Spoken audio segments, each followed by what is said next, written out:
For Radelle to come to. All right. Woo!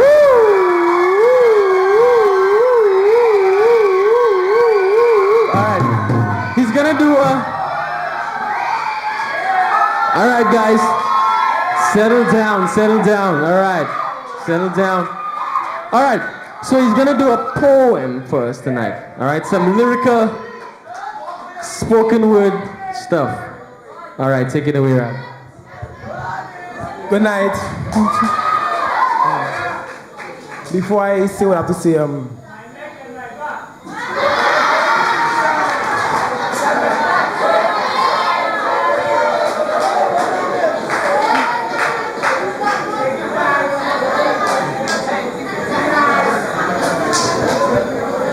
before I say what I have to say, a short testimony. Before, I never used to take things seriously. I was always laughing, always joking around. Though I still do at times, but not as much as before.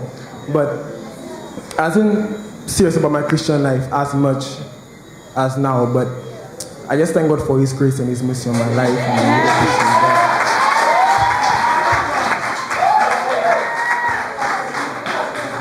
So the poem I'm about to do is called Appropriate Confrontation. It's about Christ's death, and well, not because I dress that way, that doesn't mean I'm not a Christian, you know. So you understand? So it's just a little something.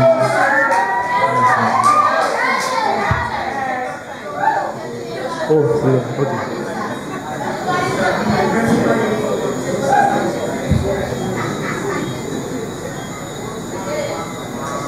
Pardon my attire, though my heart sings I'm not in the choir. I pray that your ears you don't close, but I do believe that this is my church clothes. Supposed to be set apart, but wounded by a darkened heart, so not being filled with God's feeling, but I tend to pursue His feelings, so I praise God based on emotions and not because He's gracious. So I've been singing songs like I give myself away. Pause, comment. Thought to myself, what am I really giving away at that moment?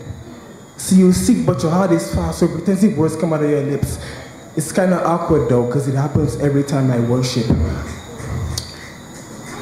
Nothing under God's curve, yet expecting the blessing, living life without a kid, and have the lift to turn to God and say He's not fair. See, as held on my gravity, chains locked my mind, make me believe I'm still in sin. So afraid to express freedom when He gives us everything for life and godliness to His children. But making excuses, His time I'm not using, taking for granted the grace He's given freely. Yes, the word was flesh, but it came down to save this wretch.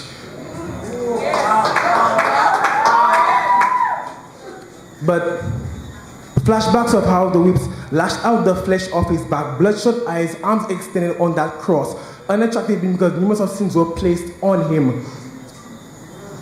But heartbreaking enough to see He was really dead. One of the guards pierced His side, but what came out was not blood, but water and wine.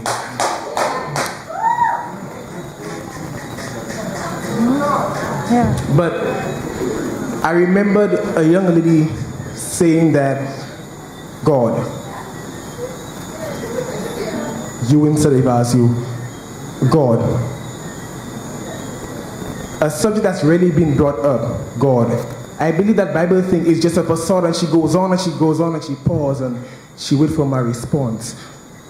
So I go on saying that only a fool says that God doesn't exist. You've entered to life, going to death, yet expecting an exit. So by His wisdom He laid down the earth foundations, by His understanding the heavens are placed, by His knowledge the deep are divided and the clouds drop their dew. But in all your understanding you don't get this, do you? Yeah. He got spat in the face for you, stripped of His robe for you, took those lashes, exposure of His flesh and wounds for you, carried a cross just for you. But what you don't get is that it should have been you.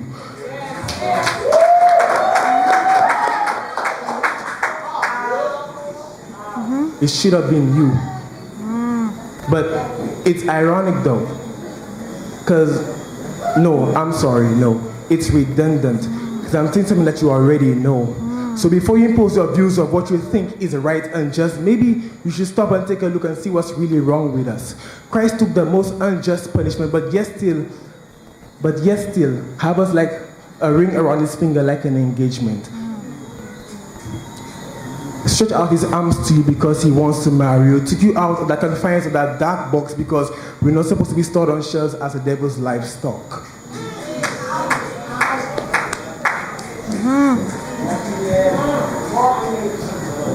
So, but the sad thing is though, when one tries to change, the worst thing you can do is shove their past down their throats while you cover yours with a selfish, righteous coat. But I don't live for the approval of men. Neither do I want to be moved by them. A brother told me that you wouldn't fall into sin if you're schooled in God's pen. So I'm no longer bound to sin. Broken are the chains. You could ask my brothers, Amil, Aaron, Kevin, and Raymond. They'll tell you the same. It's amazing how God knows the depth of your heart and still love you the same. Yes, he knows me by name, and those who put their trust in God will never be put to shame. And I understand that.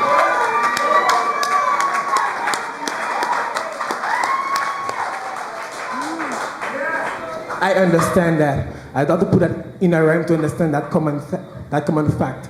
But I have everything you folks who call nothing. But having nothing was sufficient. It kept my bones nourished and my stomach filled, and that's something the rich was missing, and that's a beautiful thing. Some will call that foolishness. But I'll be present in God's presence because he's always present. Poetic minds. Jesus' love sign, arms extended on that cross. In your place, a life sacrifice, paying all your debts so that your needs may be met. In your place, a life sacrifice, paying all your debts so that your needs may be met. And that truly is a cosign. Thank you.